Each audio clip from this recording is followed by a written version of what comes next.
18 camera 8K camera வச்சு பஸ்ஸுக்குள்ளே record பண்ணது, Jananayagan ஷூட்டிங்கை record பண்ணது டிஎம்கேயா? பஸ்ஸில் இருந்த அத்தனை ஹார்ட் டிஸ்கையும் தூக்கிட்டு ஓடின வந்தானே அந்த கிழவன் இப்போ ஆகாத வருதுன்னா,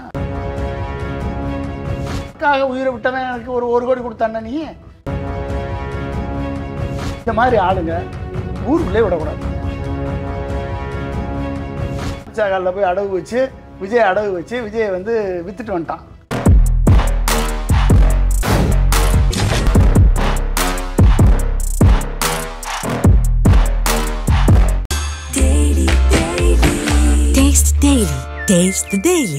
டயா பூஸ்டர் சுகரை கண்ட்ரோல் பண்ணும், உங்க ஆரோக்கியத்தை மீட்டு தரும். சர்க்கரையை கட்டுப்படுத்துறதுக்கான எளிமையான வழிமுறை, இயற்கையான வழிமுறை. அனைத்து மருந்து கடைகளிலும் கிடைக்கும். இனிமே தடை இல்லாம நான் நேரா போய் கரூருக்கு போகணும் அப்படிங்கிற மாதிரி அதுல அவர் முன்மொழிந்து இருக்கிற அந்த பாதுகாப்பு அம்சங்கள், எனக்கு இதெல்லாம் செஞ்சு கொடுக்கணும்னு கேட்கறதுல வந்து தன்னுடைய ரசிகர்களை அல்லது தொண்டர்களை மீறி வந்தாங்கன்னா தடியடி நடத்தலாம் அப்படிங்கிற அளவுக்கு எனக்கு பாதுகாப்பு வேணும்னு கேட்கிறாரு. தன் தொண்டர்களையே தடியடி நடத்தலாம்னு இதுவரைக்கும் எந்த கட்சி தலைவர்களும் கடிதம் கொடுத்து பார்த்ததில்லை. இந்த போக்கை நம்ம எப்படி பார்க்கணும்னு நினைக்கிறீங்க? அதாவது கொரோனா வந்தால் தான் லாக்டவுன் போடுவோம். கொரோனா வந்தால் தான் லாக்டவுன் போடுவோம். அப்புறம் லாக்டவுன் எதுக்கு போடுறான்? அந்த வைரஸ் பரவி உயிர் செத்து போயிடக்கூடாது. விஜய் வந்தால் எதுக்கு லாக்டவுன் போட சொல்கிறான்? விஜய் வந்தாலும் செத்து போயிடுவான். என்ன அர்த்தம்? அதுதான் லாக்டவுன் போட சொல்கிறான். லாக்டவுன் போட்டால் தான் விஜய் கேட்குற கண்டிஷன்லாம் செயல்படுத்த முடியும். சிஎம் சார், நான் இங்கே தான் இருக்கேன், வீட்டில் தான் இருக்கேன், ஆஃபீஸ் தான் இருக்கேன், என்ன வேணாலும் பண்ணுங்க, என் தொண்டர்களை விட்டுருங்கன்னு சொன்ன அதே வசன வியாபாரி தான் ஓகே தொண்டர்கள் மேலே தடியடிச்சு நடிச்சு கலக்கின்னு சொல்லுது அந்த வசன வியாபாரி. இது கூட தெரிஞ்சிக்காம தொண்டர்கள் இருந்தான்னா அவனை மாதிரி முட்டாளி இருப்பான். உன்னே தாண்டா வந்து தடியடிச்சு நடிச்சு கலக்கி சொல்கிறான். பின்னால் போய் வெக்கங்கட்டு போய் அவன் பின்னால் பைக்கை ஓட்டி போய் விழுந்து சாகுறீங்களே, அவன் கார்லையும் பஸ்லையும் ஏறி வந்து ஆடுறீங்களே, மரத்துலையும் டிரான்ஸ்ஃபார்மர்லையும் ஏறி உங்கள் உயிரை மாச்சிக்கிறீங்களே, உடனே தாண்டா அவன் தடி எடுத்து நடத்தி சொல்லி பெர்மிஷன் கேட்குறான் போலீஸ்கிட்ட. அவர் வந்தால் லாக்டவுன் போடணும். இவர் என்ன பெரிய சைனா பிரைம் மினிஸ்டர் பிரசிடென்ட்டு, இல்லைன்னா அமெரிக்கன் பிரசிடென்ட்டு, இவர் வந்த உடனே க்ரீன் காரிடார் கொடுப்பாங்க. போய் நீ இப்போ பார்க்குறதுக்கு வக்கில்ல, செத்தவனை போய் என்னன்னு கேட்கறதுக்கு ஒரு வருத்தம் தெரிவிக்கல, குற்ற உணர்வு இல்லை, உன்ட்ட ஒரு மன்னிப்பு கேட்கல, இது வரைக்கும் கொடியை அரக்கம்பத்தில் பறக்க விடலை, ஒரு இளைஞர் கூட்டம் போடலை, நீ வந்து அவங்கள போய் பார்க்கறதுக்கு உனக்கு கிரீன் காரிடார் போடணுமா? இல்லை வாட்ஸ்அப்பில் ஏதோ வீடியோ கால் பேசி வருத்தம் தெரிவிச்சாரு. வருத்தம் வீடியோ காலில் போய் நடிக்கிறதுக்கு ஏங்க நேர்லேயே நடிக்கிறேன். ஒரு வீடியோ காலில் அழுக தெரியாது அவனுக்கு? என்ன வருத்தம் தெரிவிச்சிட்டேன்? வீடியோ காலில் தெரிவிச்சா போதுமா? என்ன நேரில் போகக்கூடிய தலைவர் எங்கள் தலைவர், வீடியோ காலில் பேசக்கூடிய தலைவர் இல்லைன்னு ராஜ்மோகன் காந்தி பீத்துறானே, என்னாச்சு? நீ பேசுறதெல்லாம் உண்மையை செய்யுங்கடா. நீ என்ன சொல்றியோ அதை உண்மைன்னு செய்யுங்க. அது கூட செய்ய வக்கல்லாதனால நீ ஏன்டா வந்து வெளியே வந்து பேசுறீங்க? நீங்க ஒரு நேரடியாக போய் அவங்க வீட்டில் போய் பார்க்குறதுல என்ன உனக்கு என்ன பிரச்சனை? உனக்கு அதுக்கு என்ன பாதுகாப்பு வேணுமா? நேரடியாக சினிமா ஷூட்டிங் எல்லாம் போகிறப்பெல்லாம் இப்படி தான் கேட்டியா நீ? சினிமா ஷூட்டிங் போகிறப்பெல்லாம் இப்படி தான் கேட்டியா நீ? சொல்லுங்க. எப்படி திரும்பி ஓடும்போது போலீஸ் பாதுகாப்பு கேட்டியா நீ? இல்ல அன்னைக்கு எங்களை போக சொன்னதே காவல்துறை தான். எப்படி போச்சு? நாங்க வந்து நள்ளிரவு கிட்டத்தட்ட 3 மணி வரைக்கும் அங்க வந்து மற்ற பொறுப்பாளர்கள்லாம் அங்க தங்கி இருந்தாங்க. என்ன செய்யறதுன்னு தெரியாம நாங்க காவல்துறை அணுகினப்போ காவல்துறை தான் எங்களை அங்கேருந்து அனுப்புனாங்க அப்படிங்கிற ஒரு. சரி, காவல்துறை சொன்னதெல்லாம் கேட்டீங்களா? 22 கண்டிஷன் பிடிச்சி கேட்டீங்களா? தண்ணி ஆர்கனைஸ் பண்ணி கொடுங்கன்னு சொல்லிச்சு கேட்டீங்களா? மரக்கட்டை போட்டு தடுப்பு ஏற்படுத்தி கொடுங்கன்னு சொல்லிச்சு கேட்டீங்களா? 10,000 பேர் 500 பேர்னா 10,500 பேர் மட்டும் கூட்டுங்க, வெளி மாவட்டத்தில் கூட்டாதீங்கன்னு சொன்னீங்க, கேட்டீங்களா? ரோட் ஷோ பண்ணாதீங்க, நீங்கள் டைரெக்டாக பேசுகிற இடத்துக்கு டைரெக்டாக காரில் வந்து அங்கே இருக்கு பஸ்ஸில் ஏறி பேசுங்கன்னு சொன்னாங்க, கேட்டீங்களா? 50 மீட்டருக்கு முன்னால் நிறுத்தி பேசுங்க, உள்ள போனால் கூட்டம் நெரிசலாக சொன்னாங்களா, கேட்டீங்களா? இதெல்லாம் கேட்கல, அதெல்லாம் கேட்கல. ஆனால் மக்கள் உயிர் உனக்கு மயிறு, 41 பேர் உயிர் உனக்கு மயிறு. ஆனால் உன் உயிர் மட்டும் தங்கம், வெள்ளி, பாதகம், இது வைரம். அவங்க சொன்ன உடனே போலீஸார் சொல்ல அப்படியே கேட்டு ஓடி போயிட்டீங்க. நீங்கள் வெக்கமில்லை உங்களுக்கு? இதெல்லாம் சொல்கிறதுக்கு வெக்கமா இல்லை? ஏண்டா நீ வந்தீங்க, நீங்கள் இது அந்த ஆதவர்ஜினா புஷி ஆனந்து வந்தால் எத்தனை பேருக்குடா தெரியும் உங்களை? லூசு போயிடா. நீ வந்து பக்கத்தில் நின்று பார்த்துட்டு விஜய் மட்டும்தான்டா தெரியும் எல்லா பேருக்கும். நீ வந்து ஹெல்ப் பண்ணியிருக்கணுமா இல்லையா? உன் கட்சிக்காரன் எவனுமே இது வரைக்கும் வரலையா? உன் கட்சிக்காரன் எவனுமே இது வரைக்கும் வரலடா. எப்படி இது பண்ணுவ நீ? அப்போ நீ என்ன மக்கள் மேலே வச்சுருக்க? முட்டாப்பைய கூட்டம் வந்து உன் பின்னால் தெரியுது. அந்த கூட்டத்தை வச்சுக்கிட்டு நீ வந்து மரண வியாபாரம் பண்ணிக்கிட்டு இருக்க. ஜனநாயகன்னு சொல்லிட்டு பிணநாயகனாக மாறி நிற்கிற. நீ போகிற இடத்துல எல்லாம் சாகிறதுக்கு அவன் உயிரை கொடுக்கறதுக்கு ரெடியாக இருக்கான். ஏன்னா அவன் வீட்டில் இருந்தாலும் வேஸ்ட்டு தான். அவன் செத்து இந்த மாதிரி விஜய்னு அழையக்கூடிய பைத்தியங்கள் பெண்களாக இருந்தாலும் ஆண்களாக இருந்தாலும் வேஸ்ட்டு தான். ஆனால் சின்ன குழந்தைங்களை கொண்டு போய் கொள்கிறாங்க. என்ன பண்ண முடியும்? அப்போ அது செத்தாலாவது ஒரு 20 லட்சம் கிடைக்கும். இருந்து இவனால் பிரயோஜனம் இல்லை. இவன் வந்து போதைக்கு அடிமையே. விஜயனுடைய ரசிகன் யார்? போதைக்கு அடிமை. விஜயனுடைய ரசிகன் எப்படி உருவாக்கி வச்சுருக்கான்? போதைக்கு அடிமையாக, ரவுடிசமாக, வன்முறை கலாச்சாரமாக, இப்படி தானே உருவாக்கி வச்சுருக்கோம் படத்தில் நடித்து. அப்போ அவன் இருந்து வீட்டுக்கு பிரயோஜனம் இல்லைல்ல. இல்லை, இப்போ அதே மாதிரி என்ன சொல்கிறாங்கன்னா, அவங்க ஆன்லைனில் ஒன்று சொல்கிறாங்க, இது ஒரு சதி கோட்பாடு நடந்திருக்கு அப்படின்னு. அப்புறம் இங்கே உயர்நீதிமன்ற கிளையிலையும் உயர்நீதிமன்றத்திலையும் நடந்தது விபத்து தான் அப்படின்னு சொன்னாங்க. அதுக்கு பிற்பாடு இப்போ உச்சநீதிமன்றத்தில் போய் என்ன சொல்லியிருக்காங்க அப்படின்னா, எங்களுக்கு ஒரு சதி நடந்திருக்கோங்கிற பயம் இருக்குது அப்படின்ற மாதிரி அவங்க அஃபிடவிட் தாக்கல் பண்ணுறாங்க. வெளியில் வந்து உச்சநீதிமன்ற வளாகத்தில் பேசக்கூடிய ஆதவர்ஜுனா அவர்கள் என்ன சொல்கிறாரு, இதற்கு பின்னாடி ஒரு சதி இருக்குது அப்படிங்கிறாரு. சரி, எது உண்மை எது பொய்ன்ற ஒரு குழப்பம் இருந்துகிட்டே இருக்கு. இது எப்படி 60 கேமரா வச்சு ரெக்கார்ட் பண்ணது டிஎம்கேயா, செந்தில் பாலாஜியா? 18 கேமரா 8K கேமரா வச்சு பஸ்ஸுக்குள்ளே ரெக்கார்ட் பண்ணது, ஜனநாயகன் ஷூட்டிங்கை ரெக்கார்ட் பண்ணது டிஎம்கேயா? விஜய் தானே? உன்ட எல்லாம் இருக்குல்ல, சதியை கண்டுபிடிச்சிட்டே நீ. அந்த சதியை வந்து உடனே வீடியோ போட்டு விளக்கியிருக்கலாம்ல மக்களுக்கு. அந்த சதியை விளக்கியிருக்கலாம்ல நீ. விளக்கியிருக்கலாம்ல. நீ சொன்ன குற்றச்சாட்டு பொய்ன்னு போச்சா? கத்தியை வச்சு கீசினா, செருப்பு கொண்டு எரிஞ்சான், ஸ்ப்ரே அடித்தான், எல்லாம் எவன் செருப்பு கொண்டு கத்தியை கீசி செத்துருக்கான்? ஒருத்தன் சொல்லுங்க பார்ப்போம். ஒருத்தன் கிடையாது. இப்போ நீ சொன்னதெல்லாம் பொய்ன்னு ஆகி போச்சா? அதை உண்மையை நிரூபிச்சிரு. ஓன்ட்டு தானே எல்லா பஸ்ஸில் இருந்த அத்தனை ஹார்ட் டிஸ்கையும் தூக்கிட்டு ஓடினவன் தானே அந்த கலவாணி இப்போ ஆதவர்ஜுனா? ஓடினவன் தானே? இப்போ அவனை பிடிச்சில விசாரிச்சிருக்கணும். அவன்கிட்ட தானே எல்லா டேட்டாவும் இருக்குது. சதின்னு சொன்னால் அந்த டேட்டா வச்சு கேமராவில் தெரிஞ்சிடும்ல. 18 கேமரா வச்சு எடுத்திருக்கீங்களா ஷூட்டிங்கு? ஜனநாயகன் படம் ஷூட்டிங் எடுத்திருக்கீங்கல்ல, 18 கேமராவில் யார் சதி பண்ணா அப்படின்றத எடுத்துருங்க. இல்லை நீங்கள் உள்ளே உட்காந்து சதி பண்ணீங்களா? உள்ளே உட்காந்து சதி 6 பேர் சேர்ந்து சதி பண்ணீங்களா? என்னடா பண்ணீங்க? சதினா நிறுவி ஒரு உயர்நீதிமன்றத்தில் இது விபத்துன்னு சொல்கிறீங்க, உச்சநீதிமன்றத்தில் சதின்னு சொல்கிறீங்க. அப்போ ஏதாவது ஒரு ஸ்டாண்ட் எடுங்கடா. ஏன்னா எலும்பில்லாத நாக்கு எங்கே வேணாலும் பேசுமா? அது கொஞ்சம் கூட வெக்கம் இல்லை, சூடு இல்லை, சொரணை இல்லை. எதை பேசணும், எப்படி பேசணும்னு கூட தெரியாது. மக்கள் பார்க்குறவங்களாம் இழிச்சவன் நினச்சிக்கிட்டு பேசுகிறான் இல்லைன்னு எனக்கு தெரில. என்ன திரு புசி ஆனந்த் அவர்கள் வந்து அண்மையில் தலைமை கழகத்துக்கு வந்தார். அவருடைய காலில் விழுந்த சம்பவங்கள்லாம் பரபரப்பாக பேசப்பட்டுச்சு. இந்த நிலைமையில தாவேகாவை சார்ந்தவர்களே இந்த ஹேஷ்டாக் போட்டு ட்ரெண்ட் பண்ணுறாங்க, புசி ஆனந்தை வந்து கட்சியிலிருந்து வெளியில் அனுப்பணும் அப்படின்னு. அப்புறம் அவர்களே சில கோரிக்கைகளாகவும் கடிதங்களாகவும் ஃபேஸ்புக்கில் எழுதுகிறாங்க, ட்விட்டரில் எக்ஸ்லெல்லாம் போடுறாங்க. எதுக்குமே வந்து விஜய் அவர்கள் வந்து வாய் திறக்கவில்லை. முதலமைச்சர் அவர்கள் வந்து சட்டமன்றத்தில் நம்ம மேல அபாண்டமான குற்றச்சாட்டை முன்வைக்கிறாரு. அதனால உடனடியாக கட்சி தலைமை வந்து இதுக்கு பேசணும்னு அவருடைய ரசிகர்களும் தொண்டர்களும் ஒரு விஷயத்தை நேற்று பதிவு பண்ணாங்க. பேசணும். அடி வாங்குறது யாரு?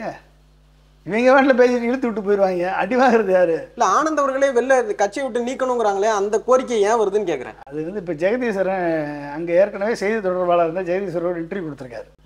நீங்கள் போய் பாருங்கள்.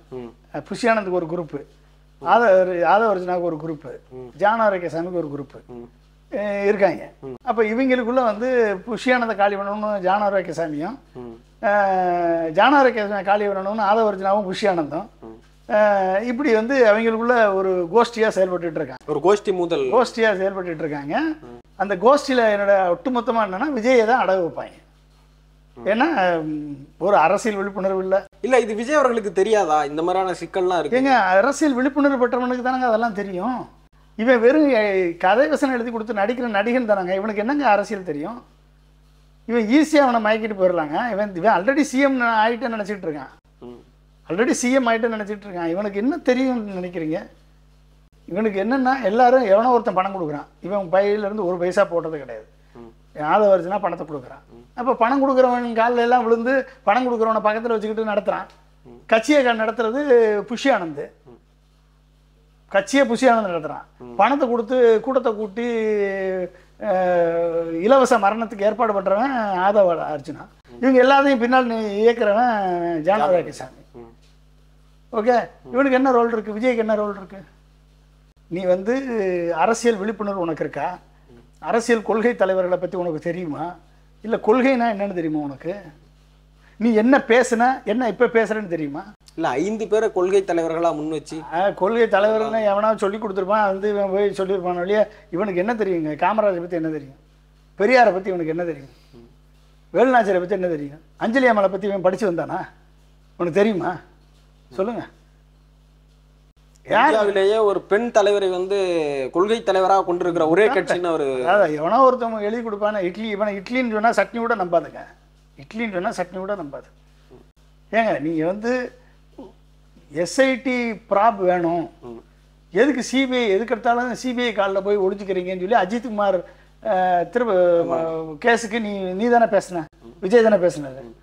அஜித்குமார் கேஸுக்கு எதுக்கு எஸ்ஐடி ப்ரூஃப் போடாமல் நீங்கள் தமிழ்நாட்டில் இருக்கக்கூடிய நீதிபதியை வச்சு விசாரணை பண்ணாமல் சிபிஐ காலில் போய் விடுங்க? சிபிஐ தான் பிஜேபி ஆர்எஸ்னுடைய கைப்பாவேன்னு தெரியும்ல. அப்போ நீங்களும் சிபிஐ ஆர்எஸ்எஸும் கூட்டா மறைமுக கூட்டு வச்சிருக்கான் திமுகன்னு சொல்லி நீ சொன்னவன் நீ தானே. இப்போ யாரோட கூட்டு வச்சிருக்க நீ? இப்போ எதுக்கு சிபிஐட்ட போன? இப்போ எதுக்கு அமித்ஷா காலில் விழுந்த? இப்போ எதுக்கு குருமூர்த்தி காலில் போய் விழுந்த? எப்படி விழுந்த நீ? யார் இது? இப்போ இது வந்து பிஜேபியோட கூட்டு வச்சிருக்கேன்னு தெரியாதா மக்களுக்கு? பிஜேபி காலில் விழுந்துட்டேன்னு தெரியாதா? ஏங்க ஒரு தலைவன்னா தலைவனுக்குரிய பண்புகள் கூட இருக்கணும். தலைவன்னா வந்து சொல்கிறத செய்கிறதுக்குரிய டீம் இருக்கணும். ஆலோசனை கேட்குறதுக்கு நல்ல கற்றறிந்த நல்லவர்கள் இருக்கணும். உங்ககிட்ட அந்த ஐயநாதனையும் ஜெகதீஸ்வரனையும் விரட்டிட்ட, நீ வச்சுருக்கிறதெல்லாம் தற்கொலை கூட்டமாக உள்ள வச்சுருக்க பக்கத்தில். எப்படி அவங்க வந்து உனக்கு நல்ல ஆலோசனை சொல்லுவான்? உன்னை கொண்டாந்து கொலைக்கேசில் மாட்டி விட்டு போயிட்டானா இல்லையா? இது கூட தெரியாமல் இன்னும் இருந்தீங்கன்னா இன்னும் நீ எதுலையெல்லாம் மாட்ட போகிறேன்னு யாருக்கு தெரியும்? கொலைக்கேசில் மாட்டிட்ட ஃபஸ்ட்டு, 2வது சிபிஐட்ட மாட்டிட்ட, அமித்ஷா குடுமி அமித்ஷாட்ட கொண்டு விட்டான், அடவு வச்சுட்டாங்க. நீ என்ன நீ நீ நீ என்ன நீ என்ன சொல்லி மக்களை போய் ஏமாற்ற முடியும்? நீ சொல்லு பார்ப்போம். கற்றறிந்த மக்கள், புரிந்து கொண்ட மக்கள், தெளிவான மக்கள் உனக்கு ஓட்டு போடுவானே எவனாவது? நீ கிரியேட் பண்ணி வச்சிருக்கக்கூடிய அந்த ஒரு ரசிகர் கூட்டம் தான் அவன் பின்னால் தெரியும். இல்லை அவர் மேலே அந்த அளவுக்கு ஒரு பெரிய எதிர்ப்பு இல்லை. இறந்தவர்கள் வீட்டில் கூட விஜய் அவர்கள் மேலே பெரிய எதிர்ப்பு இல்லை. அதனால வந்து அவருக்கான ஆதரவு இருக்கு அப்படிங்கிற மாதிரி இவங்க வந்து பில்டப் பண்ணிட்டு இருப்பாங்க ஆதரவு இருக்குன்ட்டு. அப்போனா இன்னொரு 100 பேரை சாகடிச்சு 20 லட்சம் கொடுப்பான்னு சொல்லி எதிர்பார்த்துட்டு இருக்கான்னு அர்த்தமா? அப்போ 20 லட்சம் இவன் கொடுப்பேன்னு சொல்லி அவங்களெல்லாம் இவன் ஆதரவாளராக மாற்றிட்டு இருக்கானா?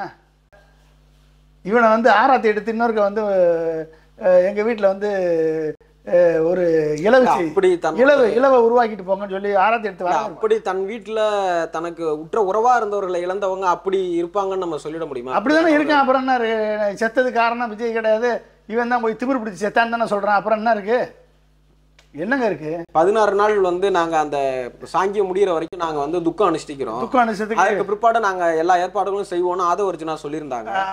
17ஆம் தேதி போவாருங்கிற செய்திகள் பரபரப்பா பேசப்பட்டுச்சு. இந்த நிலைமையில அறிவிப்பு வந்திருக்கு, இப்போதைக்கு அந்த பயணத்திட்டம் இல்லை அப்படின்னு. பயணத்திட்டம் எப்படி இருக்கும்? எப்படிங்க இருக்கும்? 14 நாள் துக்கம் அனுபவிச்சவனா ஆதவர்ஜுனா? கூடப்பந்த விளையாட்டுக்கு போனவன் தானே அவன், டேராடூனுக்கு. இங்கேருந்து டெல்லியில் போய் ஜாலியாக இருந்தவன் தானே அவன். தனி விமானத்தில் போனவன் தானே அவன். என்ன துக்கம் அனுஷ்டித்தான்? அப்படி கண்ணெல்லாம் அழுது வீங்கி போயிருக்கான அவன். சொல்லுங்கள். அதுக்கு புஷியானதாவது உயிருக்கு பயந்து கடலில் இருந்தார், கப்பலில் இருந்தார், ஏற்காட்டில் இருந்தாருன்னாங்க. அந்த அளவு தாடி அளவு வளர்த்துட்டு வந்திருக்கான். இவன் எங்கே போய் இருந்தான்? நீட்டாக ஷேவ் பண்ணி ஜாலியாக போய் சுற்றி அமித்ஷா காலில் போய் அடவு வச்சு விஜய் அடவு வச்சு விஜயை வந்து விற்றுட்டு வந்துட்டான். முடிஞ்சு போச்சா? என்னங்க அது? இவங்க எல்லாம் வந்து துக்கம் அனுபவிக்கிறான். வாயில் வந்தது எதை வேணாலும் இவன் பேசுவான். இவன் பேசுகிறதெல்லாம் பிரேக்கிங் நியூஸ் போடுவான். புஷியானதுக்கு தாடி வந்துருச்சு, மீசை வந்துருச்சு, மீசை மேலே டை அடிச்சுட்டு வந்திருக்கான்லாம் போடுவாங்க இந்த டிவியில். வெக்கமா இல்லை அதெல்லாம் இவங்களுக்கு? டிவி ஊடகத்தில் இன்றைக்கி வந்திருக்கான், அன்றைக்கி வந்து போயிருக்கான், இன்றைக்கி காலைல விழுந்தேன். சரி, அசிங்கமாக இல்லை? எப்படிங்க அது? இவங்கெல்லாம் துக்கம் அனுபவிக்கிறானா? கேட்டா நீ போகக்கூடிய ஒரு விமானத்துக்கு ஒரு வட்டம் போயிட்டு வந்தால் 28 லட்சம், திரும்பி வந்தால் 28 லட்சம், எல்லா செலவும் போக 60-70 லட்சம் ஆகும்னு சொல்லி சொல்கிறாப்புல ஜெகதீஸ்வரன். 70 லட்சம். ஆனால் நீ கொடுக்குற ஒரு உயிருக்கு கொடுக்குற பணம் எவ்வளோடா? 20 லட்சம். உச்சபட்ச நடிகரில் நீ 1000 கோடி நடித்த நடிகரில் நீ உச்சபட்சமாக இருக்கக்கூடியவன்ல நீ. பணத்தின் மேல அவருக்கு பெரிய ஆசை இல்லை. ஆகாத பணம் இல்லை தம்பி. உன்னால வந்து உனக்காக உயிரை விட்டவன் எனக்கு ஒரு கோடி கொடுத்தானே, நீ தான் உனக்கு பணத்து மேலே ஆசை இல்லைல்ல. அந்த பணத்தை உருவி அப்படியே இங்கே 1 கோடி கொடுக்க வேண்டியதானே ஒரு ஆளுக்கு. செத்தவனுக்கு 1 கோடி கொடுக்கணும். 41 கோடி தானே மொத்தம். காயமடைஞ்சவன் 200 பேர், ஆளுக்கு 50 லட்சம் கொடுக்க வேண்டியதானே. முடிஞ்சு போச்சா? நீ ஒரு படத்தில் எடுத்துருவில்லையதா, இன்னொரு படம் கூட நடிச்சுட்டு போ, அதை சம்பாதிச்சுட்டு போ. வெக்கமாக இல்லை இவங்கெல்லாம் வந்து வெளியே வந்து பேசுகிறாங்க. அவனுக்கும் பின்னால் 4 பேர் போகிறான். அதாவது தானாக வம்பா சாகரவனை போய் நீங்கள் என்ன பண்ணுவீங்க? செத்து போடான்னு சொல்லணும். நான் என்ன சொல்கிறேன், முதலமைச்சர் இனிமேல் வந்து இந்த எஸ்ஓபி வகுக்கும்போது, ஸ்டாண்டர்ட் ஆப்ரேட்டிங் ப்ரொசீஜர் ஃபார் கூட்டம் வைக்கும்போதும் இந்த மாதிரி ஆளுங்க ஊருக்குள்ளே விடக்கூடாது. ஃபஸ்ட்டு ஊருக்குள்ளே விடக்கூடாது. ஊருக்கு வெளியே ஏதாவது இடத்தை பிடிச்சி கூட்டத்தை போட்டுக்கோ, மைதானத்தில் போட்டுக்கோ. அதனால் வரக்கூடிய இழப்பு, பொருளாதார இழப்பு, பொது சொத்துக்களுக்கு சேதம், உயிரிழப்பு ஏற்பட்டால் அந்த 10 கோடியிலேருந்து ஆளுக்கு 1 கோடி கொடுங்க. அரசு நிதியிலிருந்து வழங்கக்கூடாது. விஜய்க்கு வந்து 100 கோடி கொடுக்க சொல்லுங்கள் டெபாசிட். ஏன்னா உச்சபட்ச நடிகர். ஏன்னா எப்படி 40 பேர் சாவான், 40 கோடி கொடுக்கணும். மிச்சம் பொது சொத்துக்கள் சேதமாக அது ஒரு 10 கோடி 50 கோடி ஆகும். மிச்சம் 50 கோடியை அவன்கிட்ட திருப்பி கொடுத்துருங்க. ஒரு மீட்டிங் போட்டால் 100 கோடி அவன் டெபாசிட் பண்ண சொல்லுங்க. ஊருக்குள்ளே விடாதீங்க, விடக்கூடாது. வெளியே போய் போட முடியும். இதனால் வரக்கூடிய இழப்பீடு நீ பண்ணணும். இதை வந்து ஸ்ட்ரிக்டாக கொண்டாந்தால் தான் இந்த மாதிரி தற்கொலைகளை வச்சுட்டு மக்களது உயிரை வந்து நம்ம பாதுகாக்க முடியும். நிகழ்ச்சிக்கு உங்களோட நேரத்தை கொடுத்துருக்கீங்க. உங்களுடைய நேரத்திற்கும் கருத்துக்களுக்கும் ரொம்ப நன்றி சார். நன்றிப்பா.